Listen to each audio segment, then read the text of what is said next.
It's another Friday video day for me. It's a Friday video shoot. I asked some questions and I'm delivering on some answers. I actually got two that I can provide next week as well. But for this video today, right now, that I'm releasing right now, are you interested in how I found a passion for editing? How I learned to love filmmaking, or how and I've told about this story in the past, how I first got into listening to and created my own podcast, 2016. I've told that story on the standalone by itself, but I'm going to go over from the start of my college career to where I am now.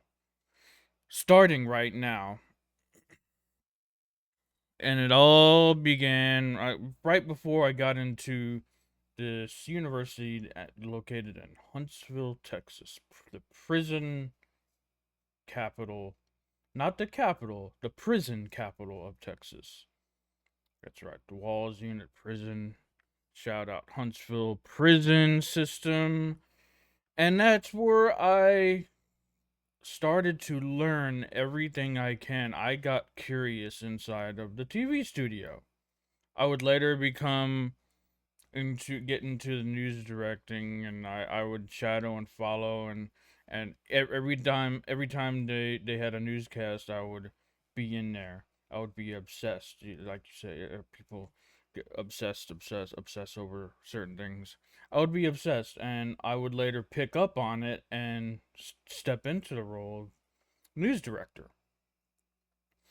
And as I said, I was in there every chance I got, learning everything there is to know about the control room, the studio, the cameras, the VTR, the audio board, the switcher, the TV switcher, everything in the control room. How everything was switched from live to the when you go back to scheduled programming, when we had to turn off the live and everything in the control room. Everything that was involved in the control room, where it involved uh, from playback to directing to playing video playback, everything. And I was geared based on the classes it took, based on how what was taught. We were taught in the TV studio to treat as if you're not to to not have to edit, to not have to go along and edit your video afterwards. Do everything live, little mistakes as possible, and editing would be a breeze after in post. That made me kind of, for first 3 years anyway, made me kind of feel weird about video editing the post production. And it went until 2009 when it was like a kind of final project that we worked on. I was part of a team that I was working on this, and I was the one who's putting it all together, the video together, and it was a campus tour kind of thing where we're introducing the campus and everything. So I was putting that together, and I first got into video editing at that moment in 2009.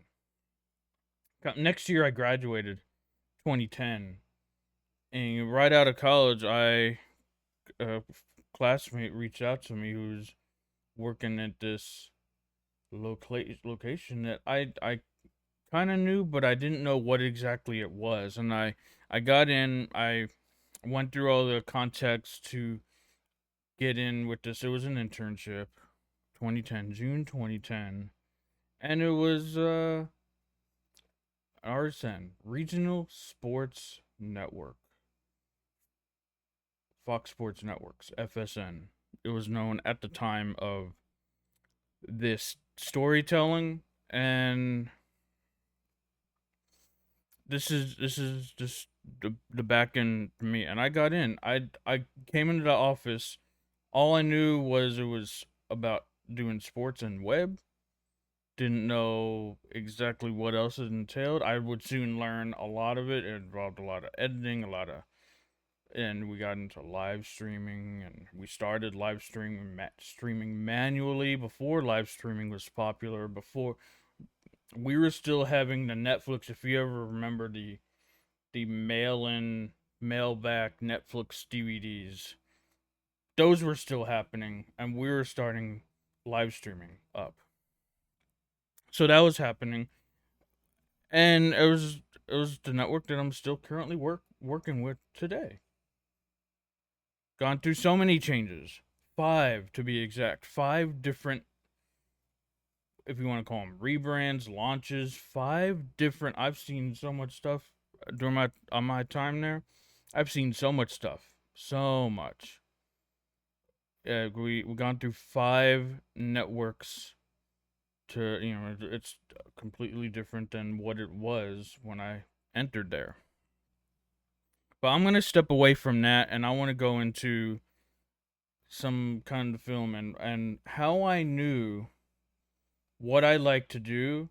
I did this one exact thing in 2014. I was living in Houston, working with the network and all, as I mentioned before. We had a big hub down in the north suburbs of Houston. But I got into 48-hour film. I had one. I was only part of one. That I was only available to do one at a time at the time. 48-hour film. Dreamland Murders. I'm going to somewhere up here. I'm gonna link that up. You can go check that out. That's still up on here on YouTube and everything. Dreamland Murders. Go check that out. I was audio boom operator. Was I anything else? I think I was audio boom. I was operating audio boom. I was a little bit. Was I boom? That was something else. That was like another zombie movie. I'm thinking real time here. I was director of photography on that Dreamland Murders. Come to think of it, I was director of photography. So yeah, go check that out, Dreamland Murders. So what the thing I wanted to say about 48-hour film contest. If you want to know if this whole thing, the whole industry, filmmaking is for you, do the 48-hour film festival. You will know at the end completion of the project if you loved it or you hated it. You will know at the end of a 48-hour film contest. I promise you, I loved every minute of that experience. I wish I actually would do more. One day I'll get back into doing more of those. That was fun. 48-hour film, because you have a weekend from going to concept to finished project. The whole weekend from concept, and it's about a 10 minute. You have to shoot a 10-page script. 10 or it converts. 10-page script is equal to about 10 minutes worth of final video. So yeah, go check that out. I'm gonna look it up here and at the end of the video if you want to follow the rest of my video path here. In 2015, the next year, I would help just a friend, like, or a family friend who I guess became a friend in a way. Went out to San Francisco to help shoot like a birthday. What do you call it? A birthday tribute, like a 70th birthday tribute out in San Francisco. I helped shot, and so that helped me get a little traveling done out of the way for me, and I helped someone celebrate family member who was turning 70. But moving on to 2016, I would and be in a new city. I left Houston to go to a specific region where I'm currently at right now, Dallas. And 2016, I would learn. I told this story many times. I never shy away from shouting this dude out, Lewis Howes, on the School of Greatness, where I was introduced to podcasting, and I would later be a year later inspired to start podcasting on my own, and I produce one. Now I produce two podcasts, one for Toastmasters currently in the last 2 years, and that's when I really got into podcasting. 2016, School of Greatness. I can link that as well. Go check that website out. A lot of inspiring stuff if you want to go deeper into your personal development. By all means, great. That talks with a bunch of different people about doing great things, how they did it, how they, like I'm kind of doing here, how they started out and where they're at now. So what I'm starting out now, I'll take a sip of coffee here. Have my coffee ready to go. Shout out Nespresso. And so it started putting on conferences, working in the audio booth for conference for Toastmasters. And we all know 2020, where we all were locked down, things were stopped, things were shut down, things were just, you were living with yourself, by yourself, at home. They didn't want you to go out.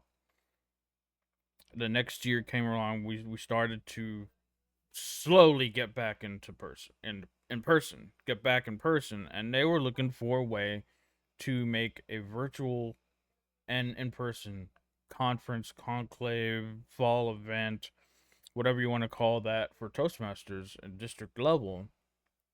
What they called it, they would come to call it a hybrid production, hybrid conference. It would be hybrid at the district level. And they do hybrid club meetings, Toastmaster meetings, or online meetings, or in-person meetings. Hybrid is the combination of online and in person. And I would start doing that. I'm doing that up to this year as well. This last year, I had just finished. In fact, I just finished a fall one as well. So that's essentially my story from getting into college, learning everything I could about the TV studio, learning to love and learning to appreciate a passion for video editing, which I didn't have at the start, and which later would come really in handy, as that would become essentially my day job. I would live streaming, seen all the 5 different launches, seen all the different things I've been through. 48-hour film contest. 40-hour film. Is it a festival or a contest? It's a contest where you shoot and you get to go to a team, you write the script, you concept to final product in a weekend. And that was fun. I'm going to link all that up for you so you can click on that after this video, or if you choose, you can go to it now if you want. And again, my podcast story I've told many times. So there is my path of how I got started working video editing, working in video editing, and how I found a love for film and TV. So if you like this, subscribe wherever you see, whatever buttons you see on YouTube. It's like, subscribe, share this with someone who may be interested, and give me a comment below. What else would you want to see from me? Check out those videos coming up at the end of this video here, and I will see you in the next video. I do tips all over social media. I was doing them on YouTube, but I stopped kind of that for YouTube for now. I may bring that back. Probably they're in shorts. They're shorts form, so go check out those in shorts. My shorts tab. But that's my path. That's how I got started, and that's where I'm at now. I'll see you next video. Go watch the Dreamland Murders. That was my 48-hour film contest, and I'll go watch that. Go comment on that, and let me know what you think of that. And until then, until my next video, I'll see you then, and peace out. This is Sweet Tea saying goodbye for now.